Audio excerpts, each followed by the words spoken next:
Oi, pessoal, tudo bem? Que gostoso estarmos juntos novamente. Como sempre digo, sigam a gente lá no nosso Instagram, @maternidadenareal.ipptv e conversem com a gente através do chat. É muito bom ter o retorno de vocês. E hoje nosso tema é difícil para nós mães e também é difícil para quem está passando, a adolescência.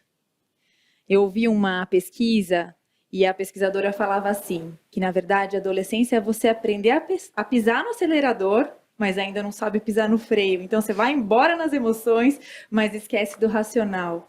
E é tão importante a gente estar ali pronta e disposta para atender os nossos filhos, não é mesmo? Eu ainda não estou passando por essa fase em casa, mas estou aguardando por esse dia ansiosa.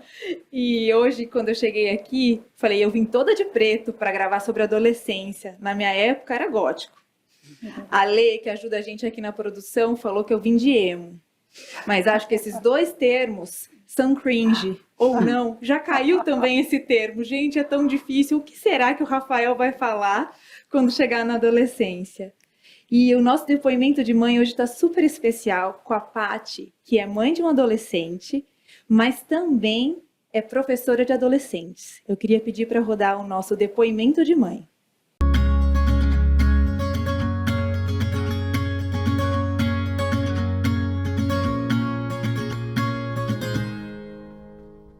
Olá, eu sou a Patrícia, casada com o César há 16 anos, mãe do Davi, de 10, e do Lucas, de 13, vai fazer 14 agora em outubro, o meu adolescente.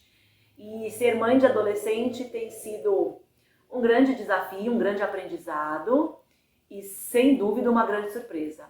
Eu, como professora, há uns 19 anos, 20 anos, de adolescentes, achei que entraria nessa fase de uma maneira muito tranquila. Não foi bem assim. Primeiro porque demorou um pouco para eu perceber que o meu filho agora era um adolescente.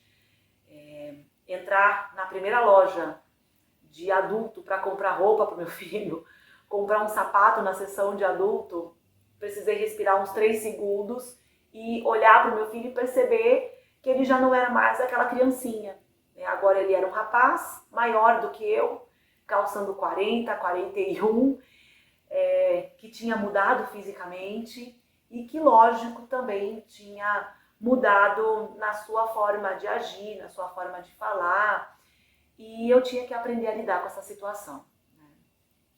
Tem sido um desafio porque até ontem estava tudo concentrado em mim e agora meu filho ele começou a ganhar alguma autonomia, né? Muito importante, porque daqui a pouco ele está entrando na juventude, na fase adulta, e é importante que ele comece a desenvolver mesmo essa autonomia.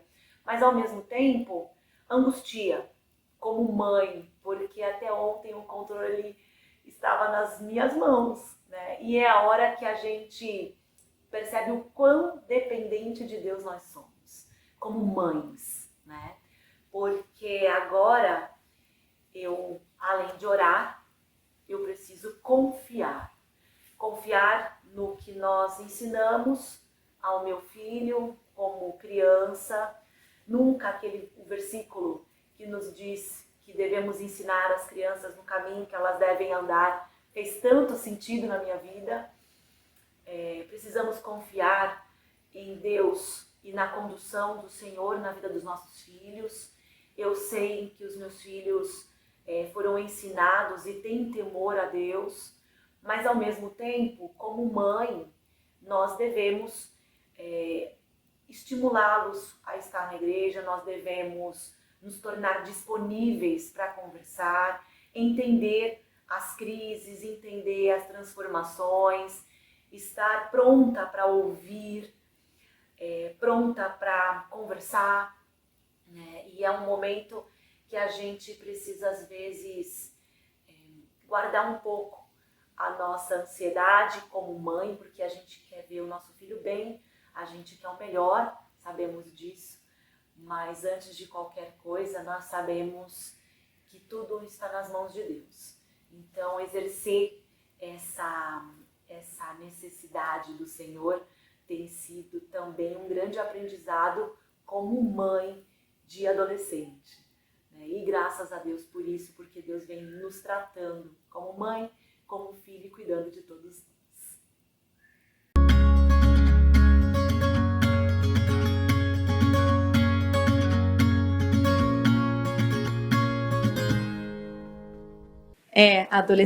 A adolescência é realmente difícil.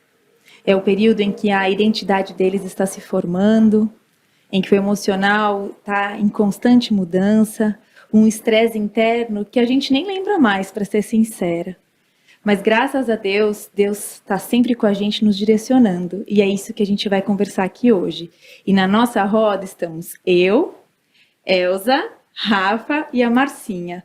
Marcinha, se apresenta pra gente. Olá, boa noite. É uma alegria estar aqui nesse programa lindo, Maternidade na Real. Uma alegria, Lise, né, estar aqui com vocês, com a Elza, com a Rafa. Eu sou Márcia, esposa do Denis Regis, mãe do Rafael, de 20 anos, e da Bruna, de 16 anos. Sou professora, dei aula durante 21 anos de alfabetização. Hoje eu sou diretora do Mackenzie e também sou discipuladora aqui dos adolescentes aqui em Pinheiros. Tem um grupo lindo de 8 meninas adolescentes e também esse trabalho aí de discipulado faz parte da minha vida e eu amo bastante. Gente, cada vez que a gente conversa aqui sobre filhos, eu vejo, nossa, como passa rápido, né? Eles mal chegam, já chega a adolescência. Hoje meus filhos já são famílias, né? Já casaram, mas como esse tema da adolescência, conforme eu fui criando eles ali, eu fui percebendo que existe uma cultura, né, secular, e ela não é neutra. Né? Se a gente pensar a adolescência, ela não era nem discutida, nem pensada no século passado. Né? Então, é como as famílias viviam. Viviam todos trabalhavam ali na casa, juntos. Aí veio a Revolução Industrial, né? As mães, os pais precisaram sair. As famílias precisaram de escolas, de pessoas. E houve uma mudança na estrutura familiar ali, grande, né? E junto a isso veio essa cultura da adolescência, né, que a gente nem percebe, ela não é nem falada na Bíblia. Né? Na Bíblia é a infância e depois já a juventude. Né? E ela foi trazida, né, pelo Stanley Hall, né, e ele traz essa ideia, ele põe esse conceito de adolescência no desenvolvimento do ser humano.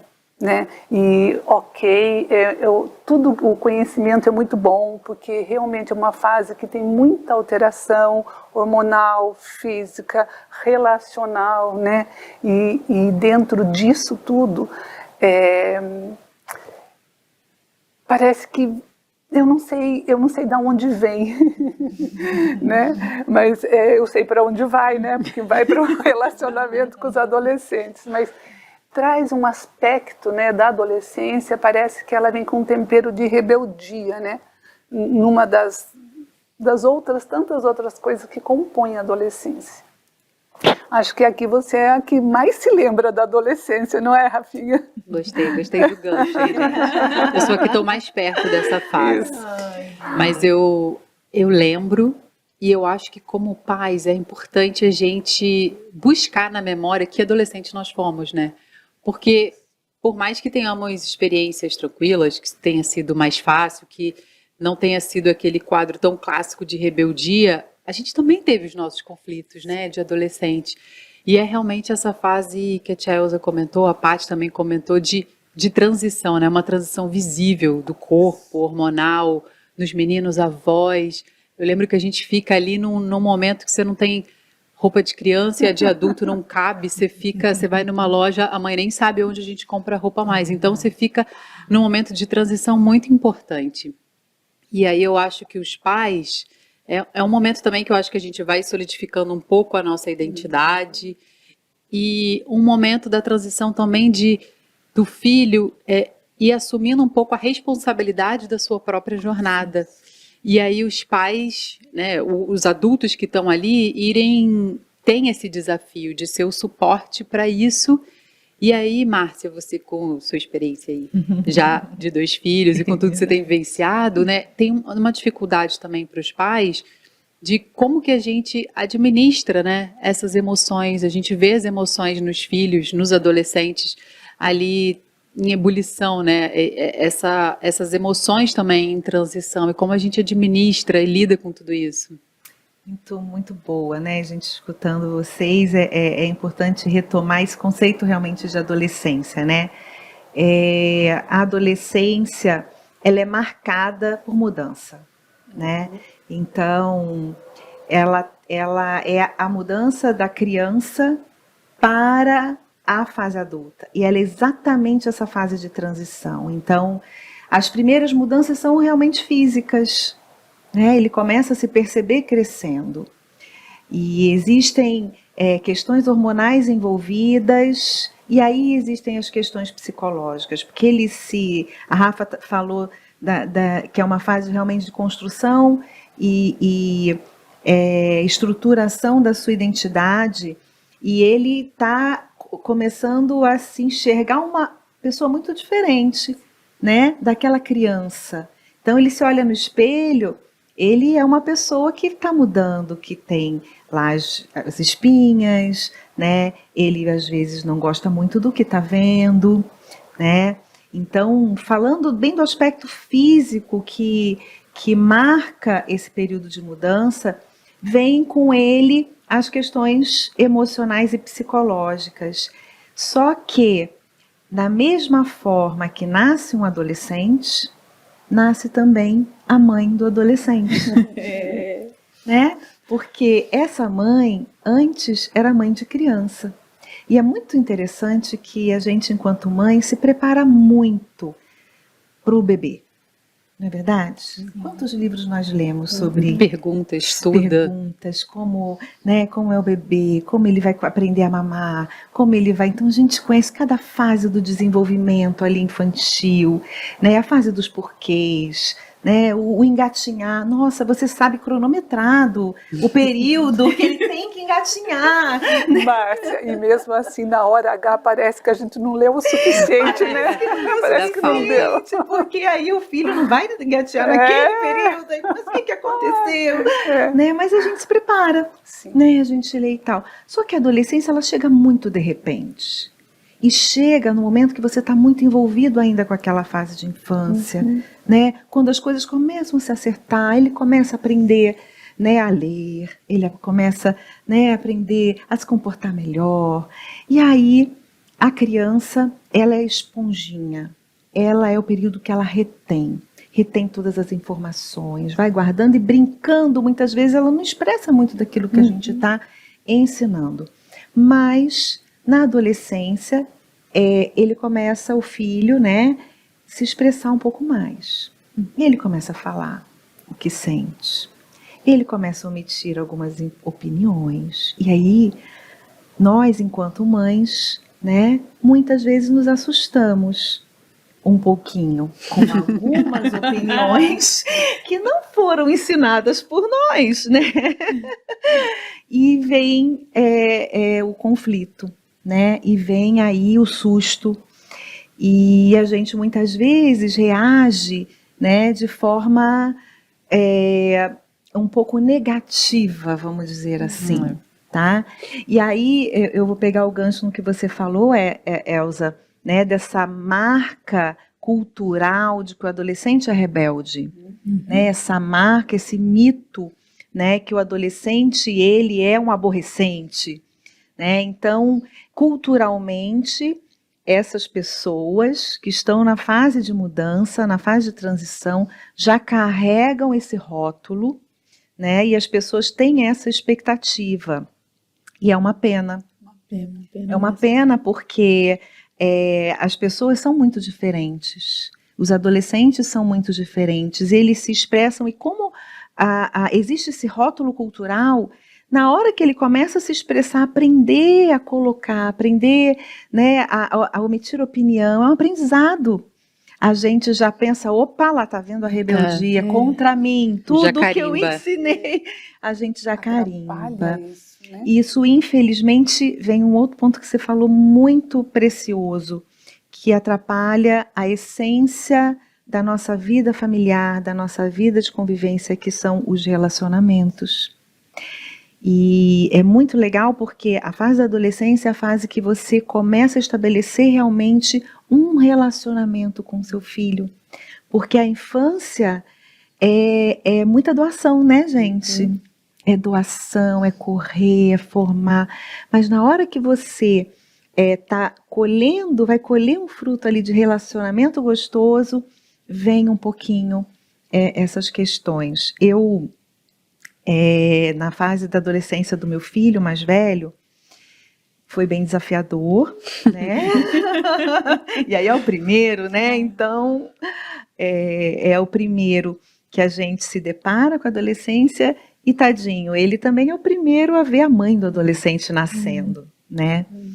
E nessa época eu tive oportunidade, eu recebi uma dica de leitura do pastor Felipe Fontes, que é um livro maravilhoso que eu recomendo, se chama A Idade da Oportunidade, não sei se vocês já tiveram oportunidade de ler, do Paul Tripp, tá? E assim, foi um dos livros mais preciosos que eu já li na minha vida, e marcou, né? Ele trata com os pais dos adolescentes. Quando você vê ali na idade da oportunidade, eu falei, puxa, vai ser a minha receita. Agora sim, né? Eu vou aprender como é que o adolescente se comporta, como é que... E, na verdade, o Paul Tripp, ele trata o coração desse pai. Do pai. E ele quebranta. Eu vou te dizer que a leitura desse livro, a maioria das vezes eu me encontrava ali chorando mesmo, quebrantada, né, e falando, ô Senhor, me dá um olhar misericordioso com o meu adolescente. Márcia, porque você falou que o filho vê essa mãe nascendo, mas acho que a dor do filho é ver a mãe da infância morrendo. Porque acontece isso também, né? Então é uma luta, né? Então ele se olha, ele nem nos reconhece mais. Não nos né? reconhece mais. Eu trabalhei 30 anos com educação infantil. Depois eu tive a oportunidade de trabalhar 5 com adolescentes. Gente, eles são fantásticos, eles são adoráveis. Eles falam coisas de um grau de convicção, né? Que você fala, não pode pensar assim nessa idade. E pensa, e aí você pensa, como essa secularização, esse olhar, né, sobre o adolescente, não é desta forma. É um olhar muito cruel. É cruel, destrói o relacionamento e, pior, eu penso também, condiciona a criança para a rebeldia. Ela fica predisposta Sim, àquele modelo que já é o padrão, eu né? sou o Sim, aborrecente, né? É. Já se torna a identidade deles, né? Eu sou o aborrecente, então não preciso nem sentar nessa mesa aqui. Aqui, Eu tenho essa licença poética para agir dessa maneira. Dá licença que eu vou lá para o meu quartinho, E né? com essa retirada, né, hoje ele faz parte de um grupo, né? Exatamente. É muito interessante porque vocês falaram 2 coisas muito importantes aí na adolescência, que é a retirada para o quartinho, né? Então, ele está procurando exatamente fortalecer a sua identidade. E aí, o que ele encontra? De repente, a mãe da infância que morreu, uma mãe de adolescente que nasce e que acha que precisa ser mais forte. Nasce estressada. Nasce toda esquisita. Toda estranha. Na verdade, se a gente E for nasce brincar... de força. Não, e se a gente for lembrar do nosso programa, a verdade é que a mãe perdeu o trono, né? Ela não fala, ela não dá mais ordem ali, né? Não, Esse é o então, drama, né? esse é o drama. Você não reina soberanamente. Exatamente. E ela fica braba, e ela quer falar muito, ela quer ensinar mais ainda, enquanto que, na verdade, ela precisa dar lugar à mãe que escuta.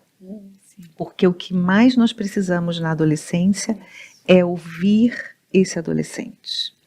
E à medida em que ele traz as coisas até como verdades absolutas que ele ouviu na escola, que ele ouviu no YouTube, né, que ele ouviu em algum lugar e aquilo para ele é verdade, a gente precisa escutar isso, entender aonde isso nasceu. E uma coisa que eu aprendi muito como nessa fase da adolescência é acreditar no ensinamento que nós demos enquanto crianças. Isso é uma coisa muito que a gente precisa resgatar, né? Nós ensinamos os nossos filhos no caminho que eles devem andar, né? Eles ouviram a palavra de Deus na escola dominical, em casa, nos devocionais. Quando ele traz aquilo, a gente precisa ter um pouco mais de leveza e fé, até para discutir, né? E aquilo talvez não tomar uma força contrária, porque às vezes a nossa reação de querer resolver aquilo ali, o medo, né? A gente é tomado por aquele medo, né? Dele desviar, acaba fortalecendo uma coisa que não teria tanta força, e o que tem força realmente é o ensinamento que a gente deu e que continua dando, porque ele ainda está em formação, não acabou, né? Ele ainda está nesse processo. E aí vem a questão do quarto, né? Porque eles ficam chateados e querem entrar no seu quarto, querem se isolar, quando que o que mais eles precisam é de companhia. Então, essa coisa do quarto é um desafio. Eu, na minha casa, foi difícil. Eu aprendi com a minha mãe que as portas de casa, dos quartos, devem ficar abertas. É um aprendizado que eu trouxe firme. E o meu adolescente, especialmente o menino, né, na fase, né, da pré-adolescência ali, né, 13 anos foi uma idade bem complexa e queria ficar, né, com a portinha fechada, e eu abria, e ele ficava chateado, e eu abria, e entrava, até que a gente foi vencendo. Hoje, quando eu vejo as portas dos quartos dos meus filhos abertas, eu me emociono. Uau. Eu me emociono. Meu filho tem 20 anos.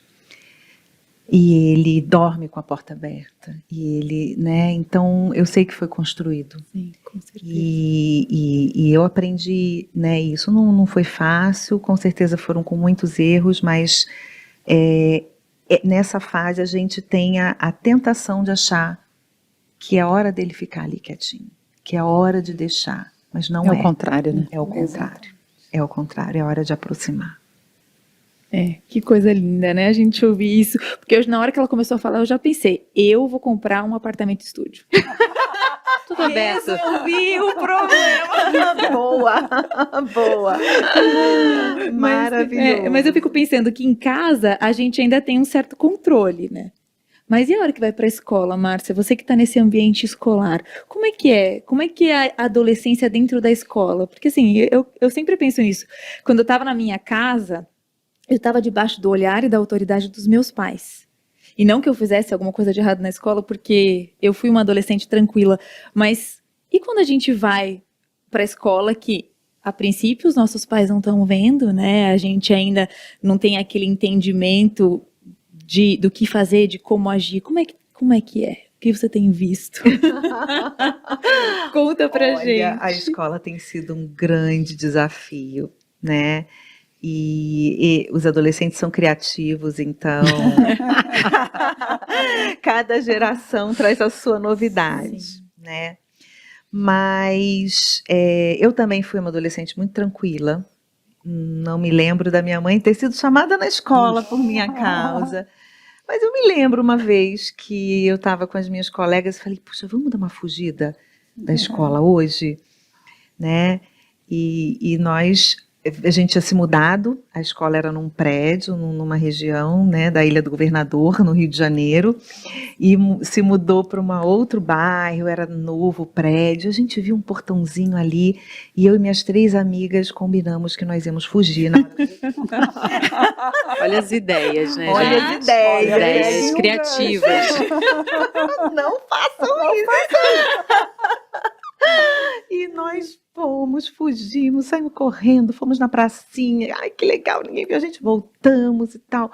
E aí entramos, e quando a gente entrou, o nosso inspetor, o Vlamir, olhou pra gente assim, as 3 mocinhas podem vir aqui.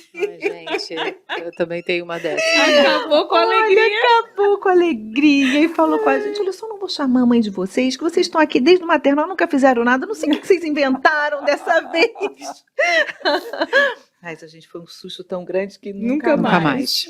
Mas os adolescentes querem experimentar, né? Eles querem experimentar que eles estão crescendo e que eles têm mais liberdade e que eles podem ter uma liberdade. O que é lamentável é que hoje os nossos adolescentes estão sendo muito atacados por uma série de situações de acesso a informações de maneira muito precoce. Tá? Então, essa geração de adolescentes ela tem sido marcada por algumas questões que a gente precisa se preocupar e estar atento enquanto mães. A primeira é que eles estão crescendo e amadurecendo mais lentamente. Eles estão demorando a amadurecer. Provavelmente porque eles estão antecipando algumas experiências que não deveriam antecipar. Uma outra questão dos adolescentes é que eles estão muito vulneráveis às questões de gêneros que são colocadas hoje na geração. Então, uma coisa que eu tenho tido muita pena e que tem sido pauta das nossas reflexões no colégio para levar isso para a escola, é que, por exemplo, adolescentes de 13 anos, muito novinhos, eles querem experimentar relacionamentos do mesmo sexo. E isso é muito... Eu vou dizer para vocês o que eu acho verdadeiramente, eu acho demoníaco. Com certeza. Porque é algo que é natural do desenvolvimento, né? Elza estudou isso, com certeza vai lembrar. No desenvolvimento dessa fase da vida, nós tínhamos os famosos clubes do Bolinha e da Luzinha, né? Isso aqui é do nosso tempo. Mas o que é padrão no desenvolvimento dessa fase, a gente pode chamar de pré-adolescência? É que os meninos se juntem com os meninos e brinquem mais, se relacionem mais, até para se identificarem, se fortalecerem, né? É que as meninas se juntem com as meninas, né? E tenham os seus papinhos, e até, né, falem dos meninos, e as meninas falem das meninas. Então, isso é natural. Mas, infelizmente, de uma maneira muito triste, tem entrado uma confusão na cabeça deles, dizendo que, não, essa semelhança, essa afetividade que vocês têm, pode ser um namoro, né? E isso é uma maldade que está entrando nessa, que é quase uma infância, né? É um restinho de infância muito cedo, ainda, muito cedo. Então, são coisas que nós estamos convivendo hoje dentro da escola, né? Isso se manifesta na escola, porque não vai se manifestar em casa. Uma outra coisa muito triste é a depressão, né? Nós, depois da pandemia, nós temos recebido adolescentes ainda muito novinhos, de 14 anos, que se cortam, sabe? Que tomam quantidade de remédio, levam na mochila e a gente vai descobrir que está com remédio na mochila. Nossa. Vai contar para a mãe. Então, são questões assim, muito sérias, né, que a gente tem vivenciado. A internet realmente complicada, porque os pais eles precisam ainda ter controle, sim, a gente chama inclusive de controle parental nessa faixa etária, mas muitos pais não entenderam ainda isso e dão uma liberdade grande, e aí a internet é a rua mais elaborada, né? Infelizmente. Mas é uma rua muito visível, né? Eu acho que a gente tinha, eu pelo menos tinha isso, eu tinha a minha intimidade, eu me fechava ali na minha casa, eu tirava uma foto com uma amiga, era nossa, né? Não tinha, agora sim, você posta, e aí aquele bullying gigantesco que sempre existiu, o bullying sempre existiu, gente, há anos, né? Mas agora ele tomou uma proporção online, né? Ele é visível para todo mundo. Às vezes um meme, né, que eles brincam, vai para outros países. Exatamente. Então, eles perderam a privacidade, né, das brincadeiras. Exatamente. E da mesma forma que eles postam, né? Coisas depois se arrependem e já tá lá, né? Não é jeito. Porque o adolescente é impulsivo naturalmente, tá em formação, né? Tá aprendendo a se controlar. Então foi, né? E eles também recebem sem filtro. Sim. Nós tivemos recentemente uma consulta de uma mãe perguntando, puxa, em que momento eu devo começar a falar sobre sexo com a minha filha? Já está atrasado. A filha estava com 11 anos, né? E aí a gente ficou preocupada e falou assim, olha, vamos fazer o seguinte, se você nunca falou, começa perguntando para ela, o que você sabe? Talvez você não precise contar mais nada.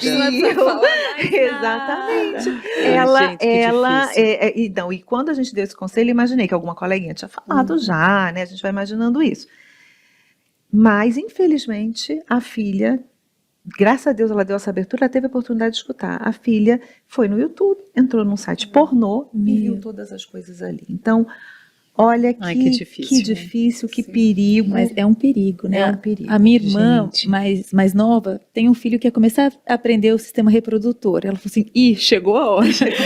Exatamente. Aí ela falou assim, filho, o que você sabe sobre sexo? Não sei, mamãe, vamos digitar aqui na internet. Ela, não, por favor, na internet não, vamos conversar de outro jeito. Mas essa é a geração Google.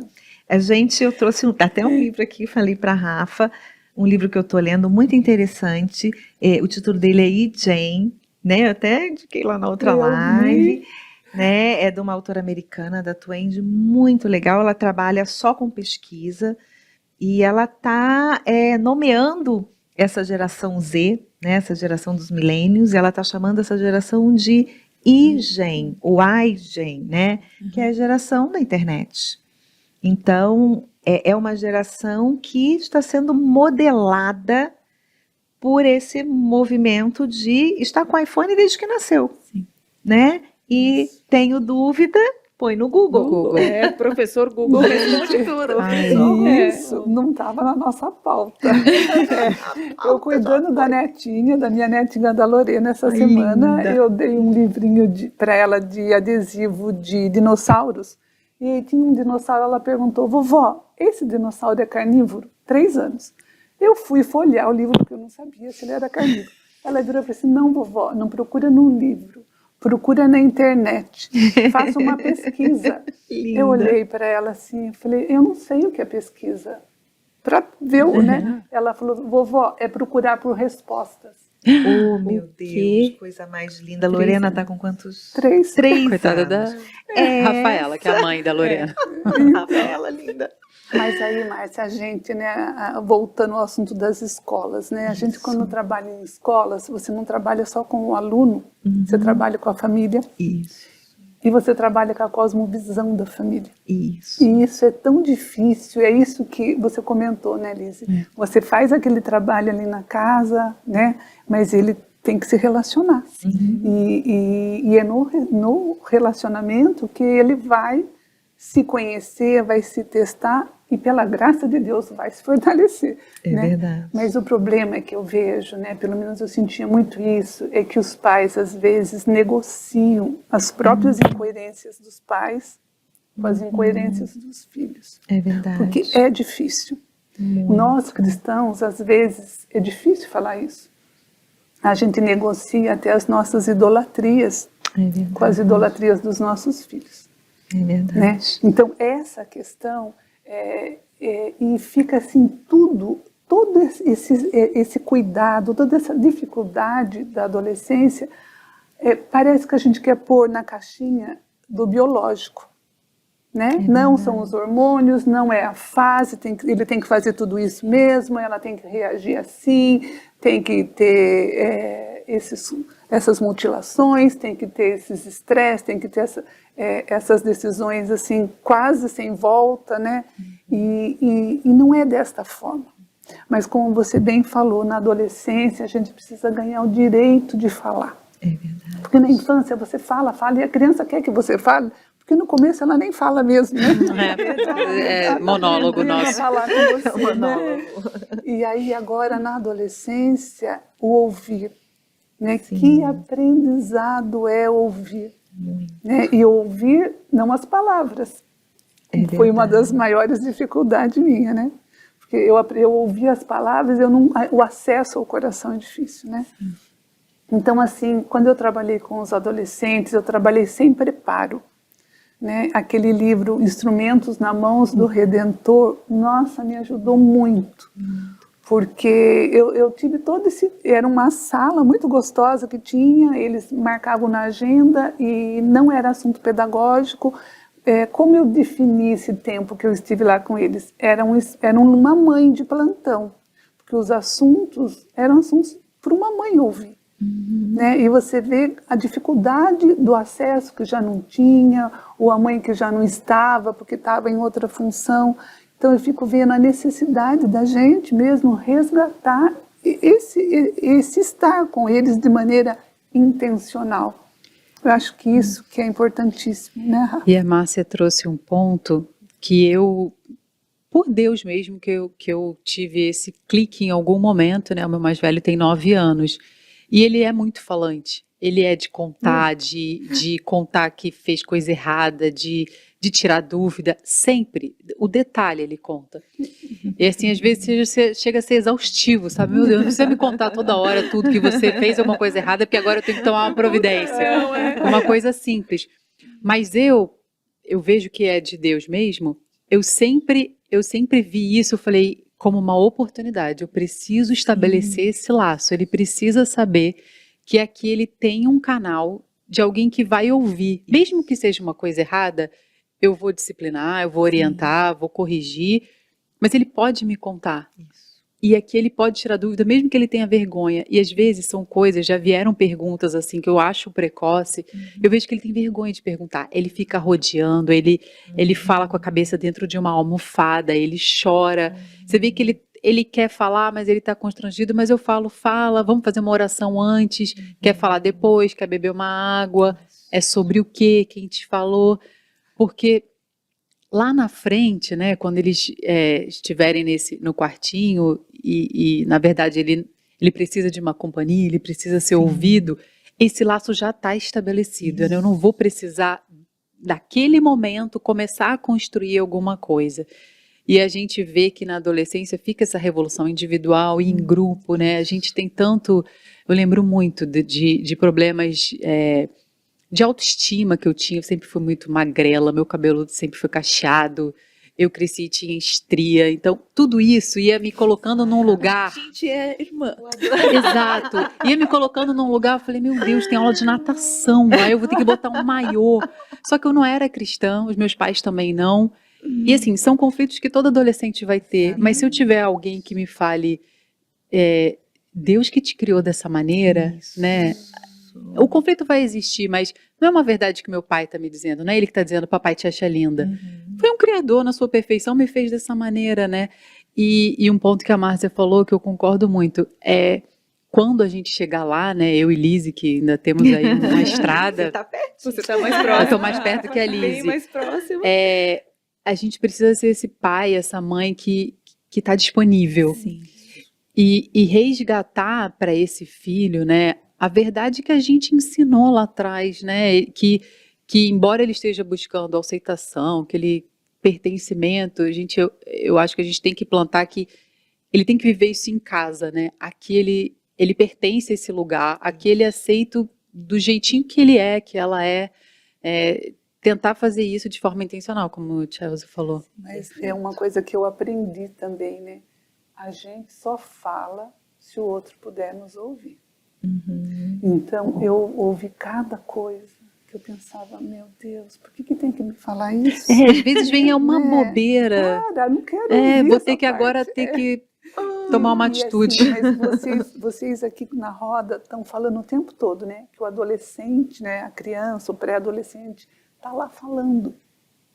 Isso daí já é uma construção que já fez na infância. Só que agora a gente precisa deixar que eles continuem falando. E às vezes é o que eles falam, às vezes é duro, é demais pra gente, mas a gente tem que ouvir. E tem que, mesmo se for aquela maior bobeira, Ouvir, você vai isso. achar que ele tá fazendo a maior besteira da vida, ouça, né? Ouça. Olha, a gente quando na área de educação existe um teórico muito famoso que é o Vygotsky. E ele, as maiores teorias dele é sobre o conhecimento e a linguagem, né, a estrutura da linguagem. Então a gente está falando aqui de ouvir o adolescente, e é muito difícil falar, né? A Rafa falando aqui, né, esse relato do Davi, querido, que se esconde e tal. Não é fácil. A gente está aqui, ó, falando, elaborando o pensamento para se comunicar. Olha como é difícil. Agora você imagina um adolescente que está saindo da infância, está elaborando essas questões todas que ele está sendo bombardeado, né? Mais a questão familiar, que ele ama, mas que ele está num conflito que ele quer ser ele. Né? Ele está nesse movimento de querer ser ele, negando algumas coisas que ele olha no espelho, que ele não queria que fosse daquele jeito, né? E se posicionando. Não é fácil. Então, o que acontece com o adolescente? Ele vai falar errado. Ele vai falar errado. Ele vai falar agressivo. Entendeu? Porque ele não sabe ainda como falar. E aí é que entra esse olhar, e aí a gente, como cristão, né, sair um pouquinho dessa visão do adolescente, dessa cosmovisão que o mundo traz do adolescente, e como cristão, olhar essa pessoa com misericórdia, com paciência, né, com disponibilidade, com tempo, porque ninguém consegue se expressar, né, com toda a dificuldade que existe, rápido. Só que o mundo é rápido. Então, quantas vezes, enquanto mãe, né, acho que a minha maior falha foi a rapidez. No café da manhã, né, a gente trabalha muito, às vezes o tempo que você tem ali no café da manhã, a gente quer orar, quer fazer a devocional às vezes vira um estresse. Você quis o quê? Discipliná-lo na hora que é para adorar o Senhor. Você quer aproveitar o gancho. Vamos ler esse versículo. Olha aqui, ó. Aqui na palavra de Deus. E aí, a gente não tem o tempo da escuta, porque na hora que ele vai querer expressar, deu a hora do colégio, vamos correr. Então, não é simples, né, gente? É um desafio. Mas esse aprendizado é importante para a gente. Ele precisa ser escutado, mas escutado de verdade. E os adolescentes são cada vez mais espertos, autênticos, e eles buscam essa autenticidade na gente. Né? Então, eles vão querer confirmar nessa fase tudo aquilo que a gente ensinou na infância. Então, eles vão ver se a gente está vivendo. Desculpe, Márcia, a dificuldade é que eles querem ver se a gente realmente acredita naquilo que a gente ensinou. Isso aí, é exatamente isso. E agora tem uma coisa muito importante que a gente, como pais de adolescente, precisa construir, eu acho, dentro dessa nossa visão cristã, né?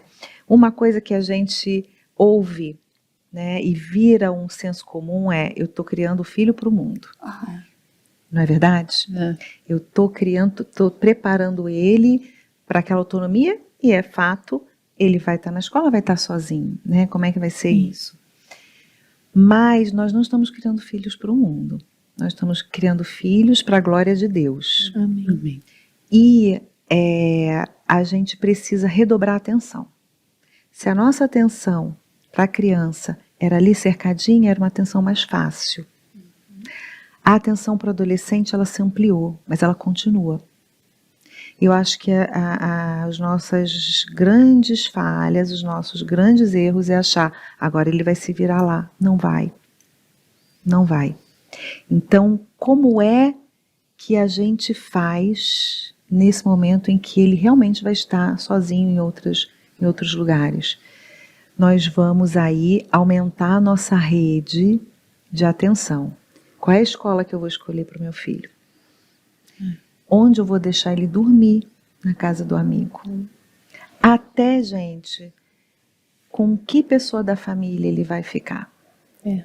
que a gente sabe disso, nós conhecemos a nossa família, não é verdade?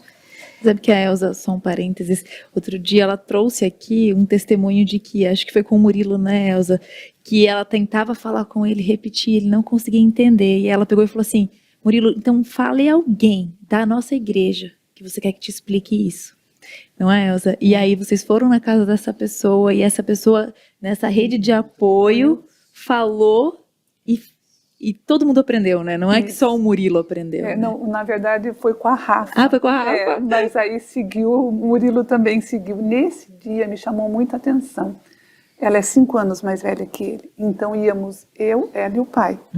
Na hora de sair, ela chamou o Murilo para ir junto, né? Para a casa desse casal, para a gente conversar. E assim, aquilo eu já fui quebrada, porque eu falei, se fosse eu, né? Porque você vai deixar seu irmão tomar conhecimento disso depois, então assim, você vai ver na beleza do adolescente, que você como adulto não enxerga, já não tem. né? A gente perdeu. Márcia, isso que você falou estava escrito aqui. Espírito Santo conectando. Isso, olha, assim, que quando eu ouvia isso, mas a gente cria filho para o mundo mesmo. Eu pensava, Senhor, não me deixe fazer isso. Em nome de Eu Jesus. eu quero criá-los para o Senhor, mas eu não posso, eu preciso da sua graça. É isso. É uma dependência, porque essa questão da regra, é como você falou, eu lembro uma vez eu trabalho com adolescentes, trabalho com pais, é a melhor forma de você ajudar o adolescente. Então, assim, eu usei até essa tela que a gente põe em sacada, sabe, essa rede de proteção, e ali eu fui conversando com os pais, quais os fios, como vocês teceram essa rede de proteção na infância, né? E foi muito gostoso essa conversa. Aí quando o filho fica adolescente, você tira aquela tela da sacada porque não precisa mais. Isso. Se você fizer essa metáfora, né, que você acabou de fazer. Gente, uma de aula falar, aqui pra mim. Eu e Lise estamos aprendendo. Então, Glória a assim, Deus. porque a criança é muito cuidado físico. Muito. Agora, o adolescente não é só o físico, é o emocional, o espiritual, o relacional, a integridade dele, né? Integridade, como a gente precisa respeitar. É um aprendizado, gente. É um aprendizado. Respeitar quem é essa pessoa que Deus fez, foi o Senhor que fez essa pessoa. Não é aquilo que eu imaginei para ele, né? E cai tudo por E a terra, fé né? de crer que a ideia de Deus, a vontade de Deus é melhor que a sua. É perfeito, né? Ele criou na perfeição. E tem uma coisa assim que também é tão maravilhoso, a gente que trabalha com cosmovisão cristã, a gente sabe que o nosso olhar precisa ter sempre a visão da criação, da queda e da redenção. Sim.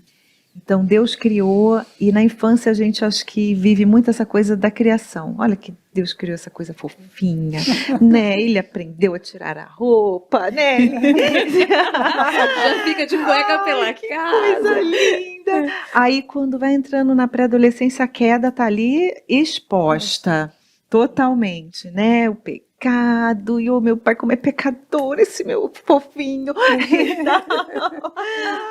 Mas aí, em seguida, nós precisamos abraçar a visão redentora.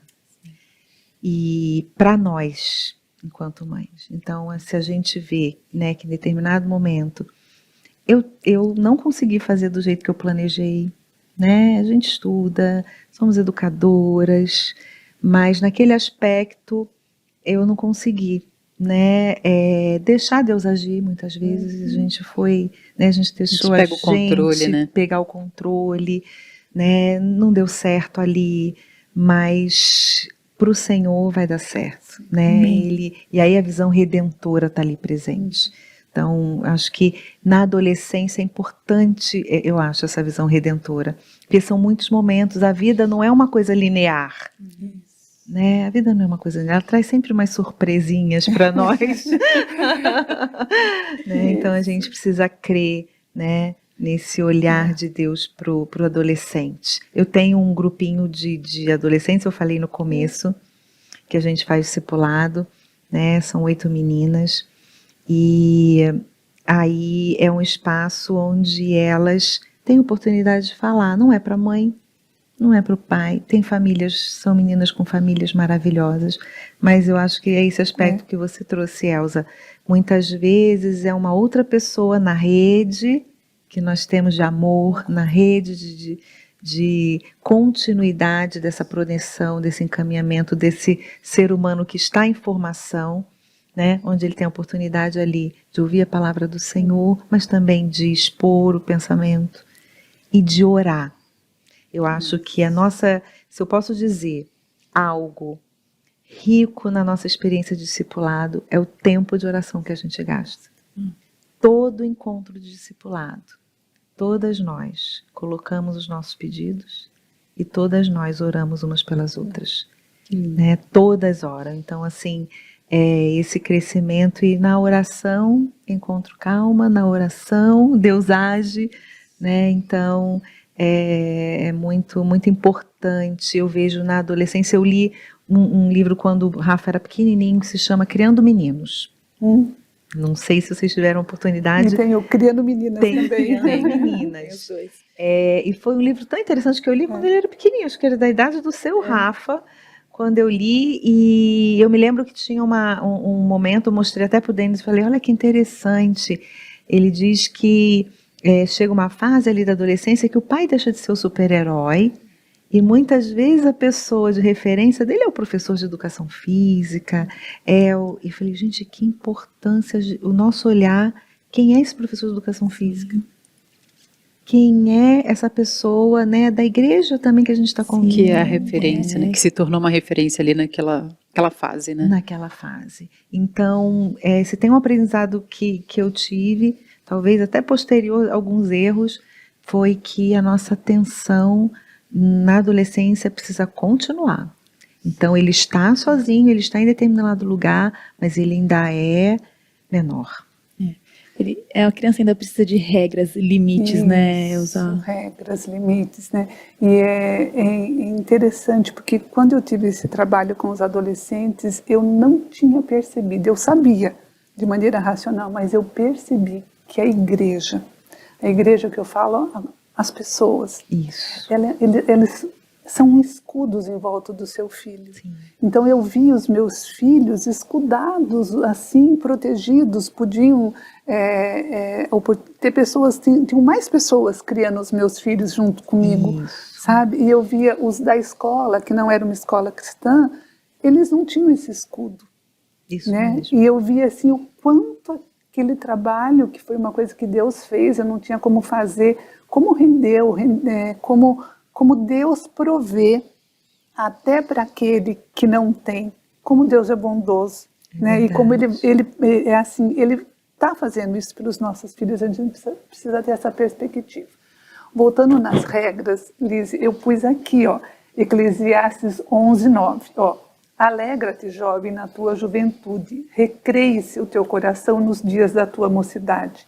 Anda pelo caminho que satisfazem ao teu coração e agradam os teus olhos. O objetivo da regra, principalmente para a gente cristã, não é para perder a alegria.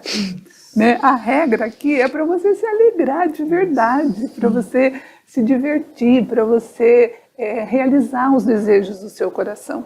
Então, isso eu acho que é um olhar que o mundo também distorce, né? Que regra é não, que regra é ruim, que regra é chato.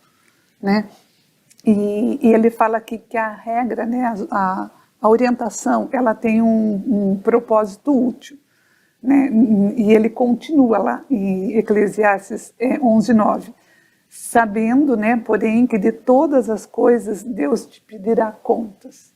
Então, olha que legal, a regra te alegra, a regra é para que você satisfaça, está escrito aqui, Deus mandou você ser feliz, você entendeu? Fazer, você aplicar os seus dons, você ter os seus desejos, os seus sonhos, ok, mas com a consciência, não de maneira deliberada, de maneira inútil, de maneira revoltada, não, sabendo que você vai dar conta.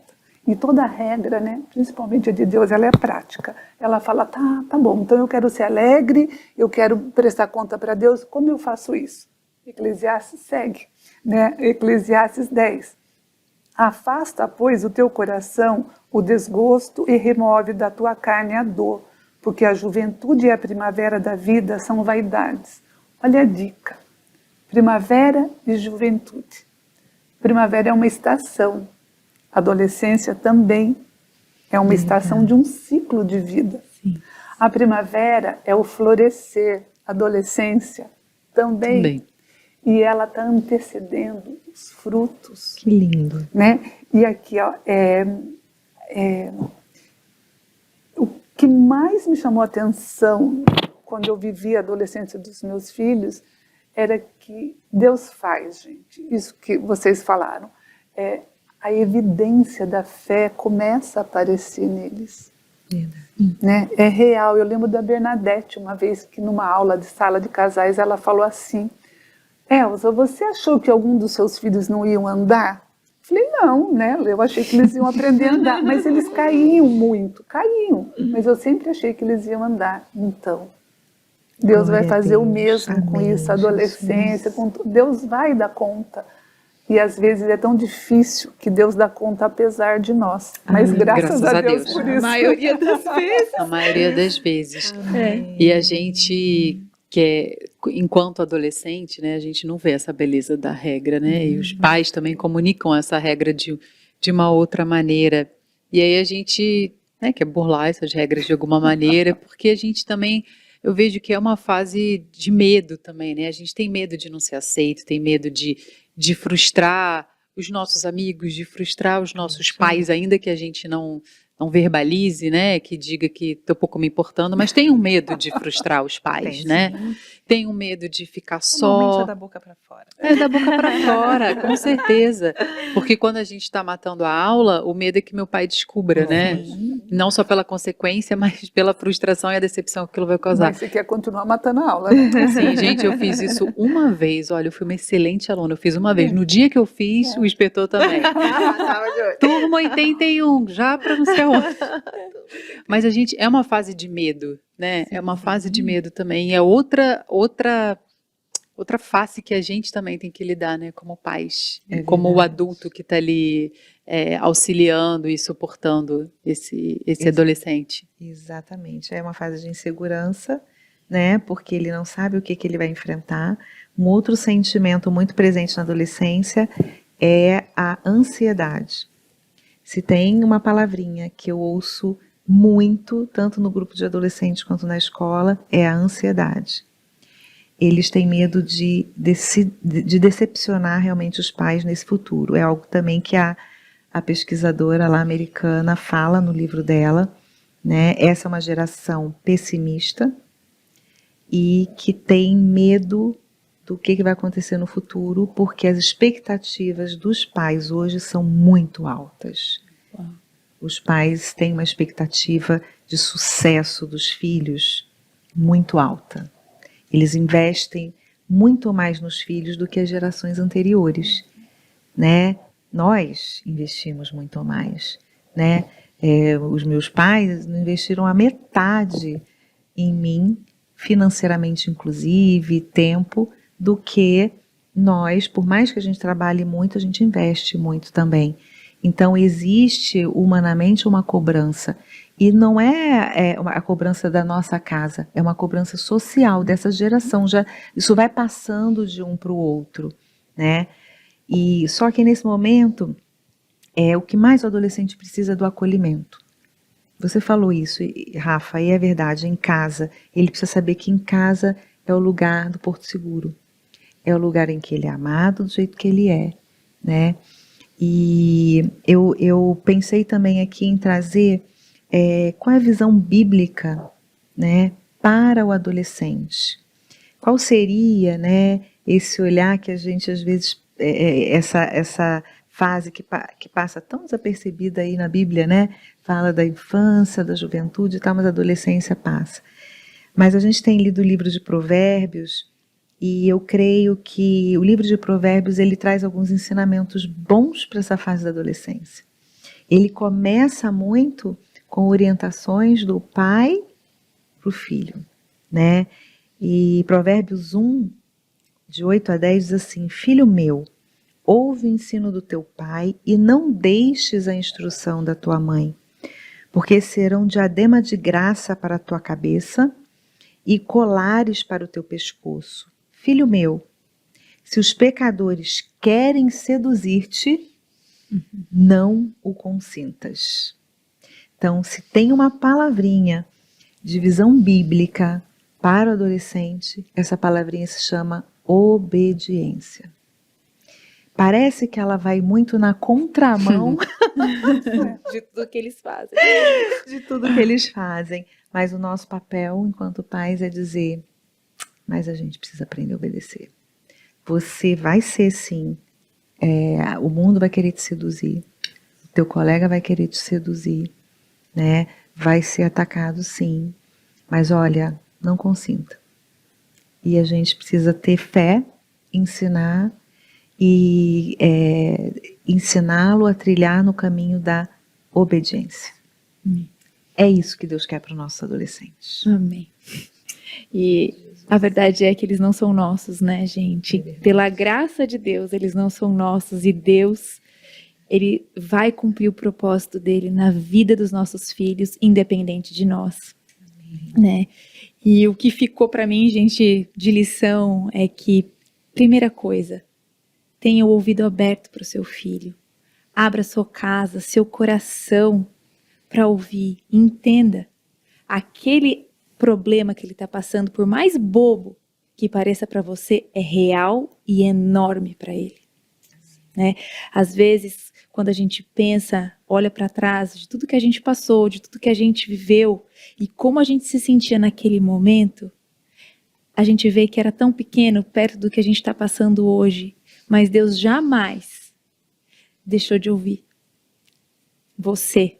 Deus jamais vai deixar de ouvir o seu filho se ele pedir. Deus jamais vai deixar de ouvir o seu marido. Deus jamais vai deixar de nos ouvir.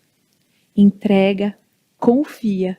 E é assim que eu acabo esse programa hoje, confiando de que Deus é quem vai me guiar e guiar todas nós nessa parte tão difícil e desafiadora da maternidade. Porque há um belo lugar na graça de Deus para a maternidade. Um beijo, pessoal. Até o próximo programa. Tchau!